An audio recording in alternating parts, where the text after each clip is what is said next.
はい、皆さんこんにちは、じゅんです。いつもご視聴いただきましてありがとうございます。はい、本日は庭木の高さを下げる、小さくするシリーズの3段目ということで、こちらの木、じゃーん。はい、えのきですね。自然界ではかなり大きくなる木なんですけれども、この木の高さを下げていきたいと思いますので、第3弾目ということでお楽しみください。では行ってみましょう。はい、今回のモデルさんはこちらのえのきになります。高さはねもう6メーター超えてるぐらいで株立ちなんですけれどもね、やっぱりそこそこ大きくなる木ですね。それで皆さんこういったえのき以外の木でも庭木でかなりね大きくなってしまってお困りの方もいらっしゃると思いますので、今回冒頭に申しました第3弾ということで、樹高を下げてコンパクトにしていくっていう剪定の仕方をご紹介していきたいと思うんですけれども、まずこちらのえのきの木、このように見ていただくと株立ち樹形ということで12345本出てますね。5本出てるんですけれども、今回の手法に関してはこの株立ちの本数を減らすことによって相対的に樹高を下げていこう、コンパクトにしていこうっていう手法なんですね。以前の動画で1回目2回目に関しては、1回目は寸胴切りというところで何もないところでズバッと切ってしまうやり方、究極のやり方なんですけれども、そのやり方を紹介しました。それで2回目に関してはある程度横の枝のあるところで切りましょうという形の切り返し剪定、切り戻し剪定をご紹介しました。今回は株立ちの樹形ということもありますので、幹を一気に抜いていきます。それによって高さが下がるっていう形になるんですけれども、じゃあどの幹を抜こうかっていうことなんですね。そうした時にですね、この一番太い幹、これを抜きましょうという形になります。それからもう一つ、こちらの幹も抜くことによって123本残すような形にしてみようかなと思います。この剪定の仕方に関しては、ある程度健康に育っている木であれば結構時期を問わずに可能かなとは思うんですけれども、やはり一番剪定にいい時期っていうのは落葉樹でしたら落葉してる時期、冬の間ですね。それから常緑樹でしたらやはり春先がいいかなとは思うんですけれども、真夏と真冬を避けていただければある程度どの樹種でも耐えてくれるかなっていう面はあると思います。ただね、樹種によっては弱いものもありますので、その辺だけはちょっと配慮していただいてお調べいただけるとありがたいと思います。それではいつものように大体の仕上がりの樹形をイメージしてから剪定していただくと間違いがないと思いますので、そちらの方をやっていきたいと思います。まず今回ね、このようにね背が高い木ですのでかなり大胆に形が変わると思います。まず1つ目がこの太い幹ですね。これをなくすって言いましたけれども、これがなくなることによって少し樹高が下がる、そして後ろにある重みがなくなってくるかなっていうところです。そうしますとあと123、小さいのが4つという形で4つ残ります。で、基本的には庭木に自然に見せるためには奇数3ないし5とか7とかそういった形で残した方が自然には見えますので、その中でもう1本だけ抜こうかなっていう時にですね、この幹がこことちょうどかぶって近いですよね。流れとしては悪くないんですけれども、それから隣の桜にもかかりそうになって桜の花つきとか生育も阻害しそうですので、こちらの幹も元から切るという形で、この幹とこの幹を元から切っていくという形になります。そうしますとかなり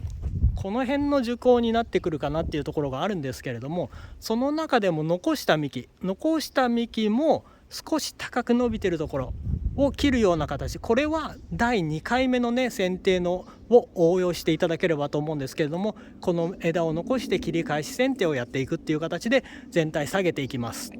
はい、そういった流れで今回やっていきたいと思います。はい、それではこれから実際に剪定をしていきますけれども、今回もこのノコギリが出てきますね。このノコギリで切っていくことになりますけれども、まず切る幹はここですね。この幹を全くなくすように地際で切ろうという形なんですけれども、いきなり地際で切ってしまいますと作業も危ないです。倒木の被害とかもありますし、それから他の樹木草木を傷めてしまうっていうこともありますので、上の方から順々に少しずつ切っていくっていうことで、下の方で最終的に切るっていうやり方で進めていきたいと思います。はい、それではね、切っていきますね。この辺ですね。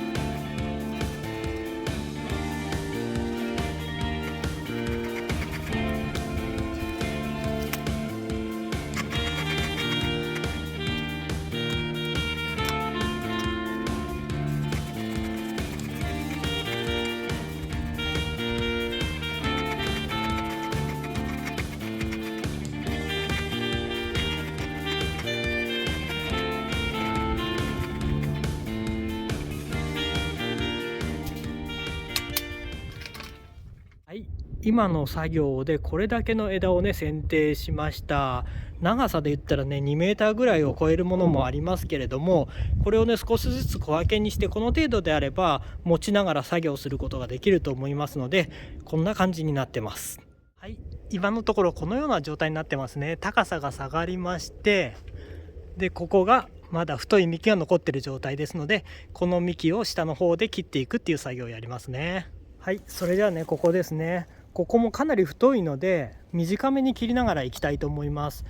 実際ねこのぐらいの幹ですとチェーンソーで切った方が早いとは思うんですけれども、やっぱり作業をね慣れてない方は危ないので、ノコギリの方が間違いはないかなと思います。ちょっと大変かもしれませんけれどもね。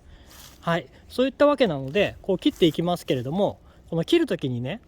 どっちから刃を入れるかっていうことがあるんですけれども、切りやすい方からでいいんですけれども、この木がこちらに傾いてます。ですのでこっちから刃を入れていった方がこうだんだんとこっちに倒れるような形になっていって、刃が挟まることがないんですよね。ですのでそういった向きを考えて切っていくっていうのもいいんじゃないかなと思います。じゃあこちらはねだいたいこれぐらいの長さで切っていきましょうかね。はい、でこうやって刃を入れていきながら、こうやって同じところで切っていくと進みが悪いなっていう時はこう角度を変えてこっちから切ったり、それでしばらく進んだら今度はこっちから角度を少しずつずらしながら切っていく。そうすると意外と早く切り進めることができます。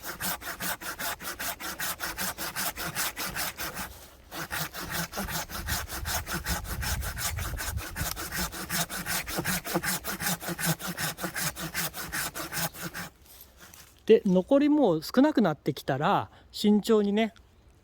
こちらを持ちながら作業していただくといいと思います。このような形でね今切りました。はい、ではね残りも切り進めていきます。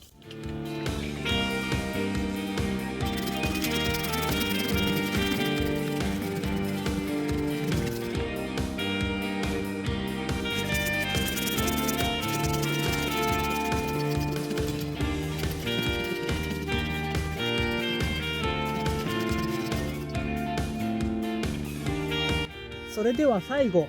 このラインで切ろうと思います。斜めにね切るようなイメージ。こう横に切ってもいいんですけれども、ちょっと武骨に見えてしまうので、できるだけここの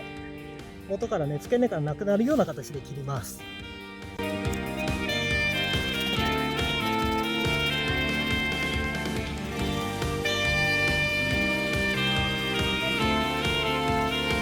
はい、もう少しですので最後はね慎重に持ちながら切ります。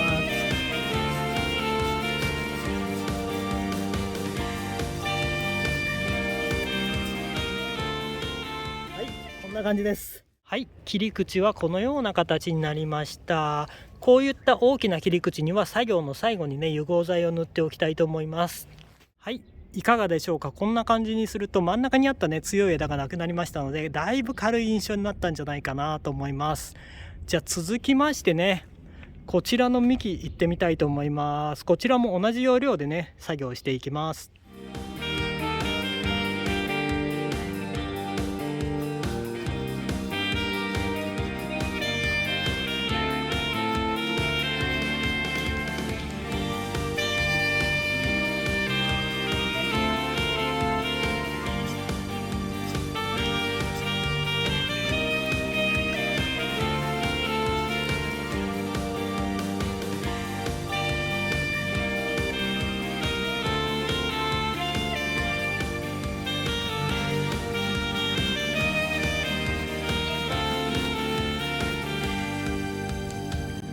はい、それではねこちらの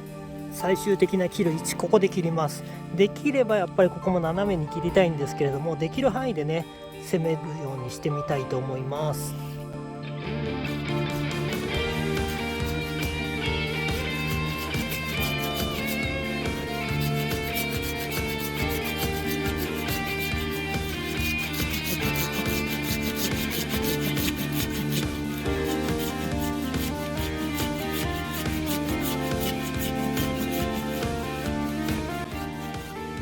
はい、残り少なくなってきたら慎重にねゆっくりいきます。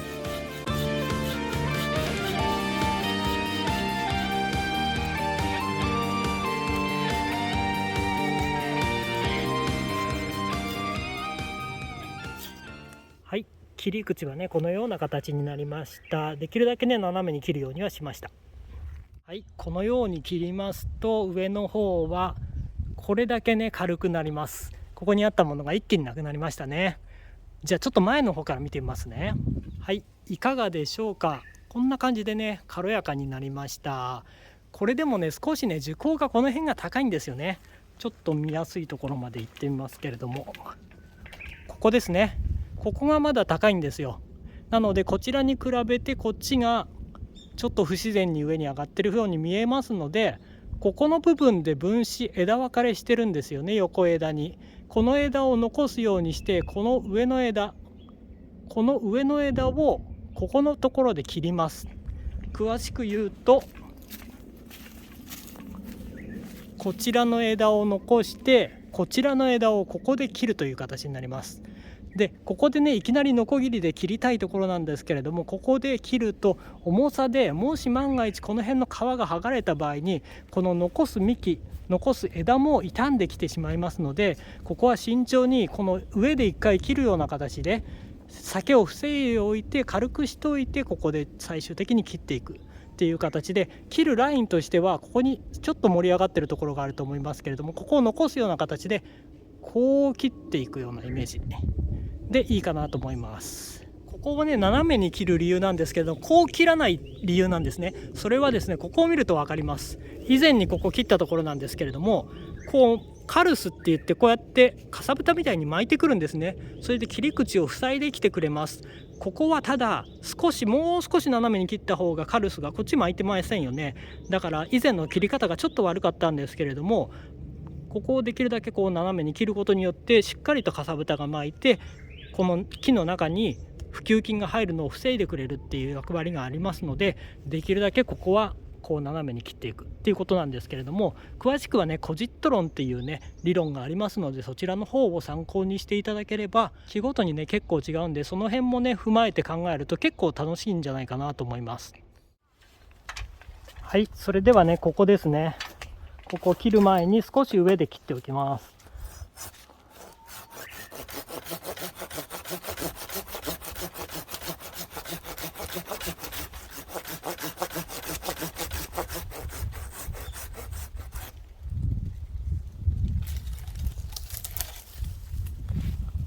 こういう形になるので、少し上で切るとね安全かなっていうところなんですよ。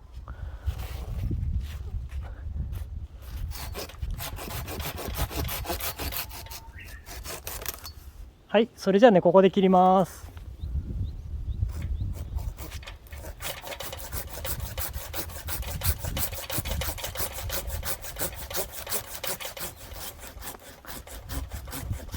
はい、最後はねやっぱりゆっくりと切ることで裂けを防ぎます。で今こうやって手をねここにやってるので、もしスカッと抜けちゃった時にここ手を切ってしまいますので、そういった場合は安全な位置に移動していただいて、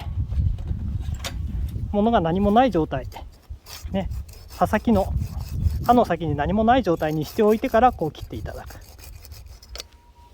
はい、こんな感じです。はい、今の切り口ね横から見るとこのような形でこう斜めにそがれてるっていうのが分かると思います。こうしますとカルスが巻きやすくなりますね。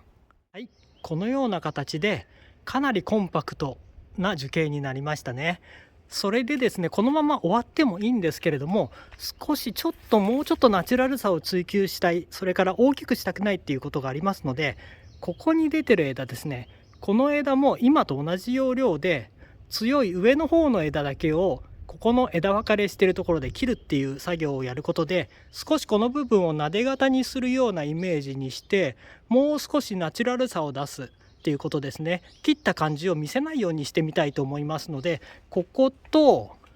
それからこの辺も少し上に立ってる枝だけ間引いたり切り返し剪定をするっていうことをちょっとやってみたいと思います。はい、それではね、ちょっと上に登っていきますよ。この部分なんですね。この部分からこう上に上がってる枝、これがちょっと不自然に見えるので、ここの枝を残してここで切ります。これはね、剪定バサミで切れるかな。ここのね、できるだけギリギリを狙います。ここの部分の枝がこうやって抜けてきますので、これだけの枝が抜けて立ってる枝がなくなるので、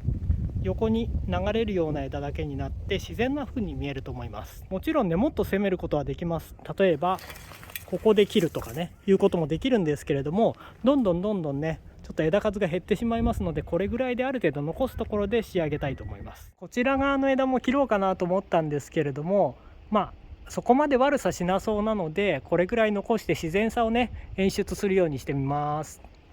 それでは作業の終わりに油合剤をね、塗っていただいて保護していただければと思います。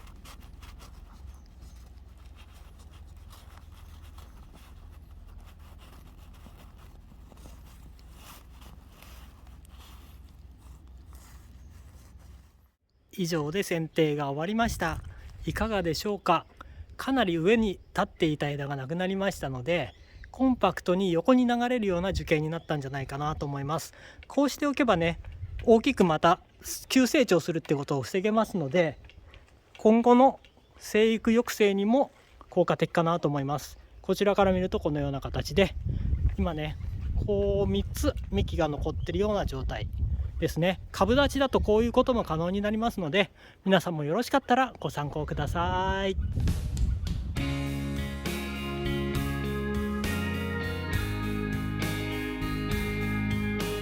はい、本日もご視聴いただきましてありがとうございました。このチャンネルではこれからも緑のことに関していろいろと発信をしていきたいと思いますので、よろしかったらチャンネル登録、それからグッドボタンの方よろしくお願いいたします。では皆さんにとって良い一日になりますように。また次回お会いしましょう。ありがとうございました。